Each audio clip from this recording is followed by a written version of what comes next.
Je pense que j'avais 10 ans, quelque chose comme ça, 8 ou 10 ans. C'était un arbre mort tout en haut d'une montagne avec un contre-jour qui était très belle. Sur le moment, quand on prenait la photo, on regardait dans le truc et il ne se passait rien.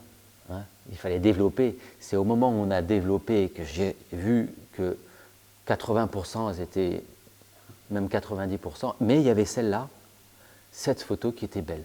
42 ans maintenant. Parce qu'on est plus libre avec la photographie, on ne dépend de personne. Il suffit de prendre son appareil photo, même à Paris, on grimpe sur les toits, et puis on est seul, et on peut faire ses photos. Souvent, oui.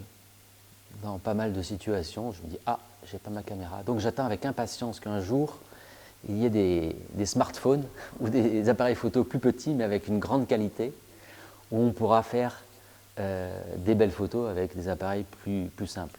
Ça dépend des thèmes. Par exemple, je fais des thèmes sur Paris, sur les privations de liberté, où je fais défiler des modèles sur les toits de Paris. Donc là, je prépare, une grosse préparation avant. Et puis, il y a des photos que je vais faire en fonction des lieux où je me trouve. Par exemple, les photos qu'on a exposées aussi aujourd'hui sur les étoiles, j'étais sur l'île Dieu. Bien sûr, avant, j'avais repéré l'endroit et j'y suis allé pendant la nuit à vélo. J'ai posé ma caméra, j'ai attendu que la nuit tombe. Mais bon, c'était une préparation d'une journée. Ce n'était pas la même chose que quand on prépare des thèmes.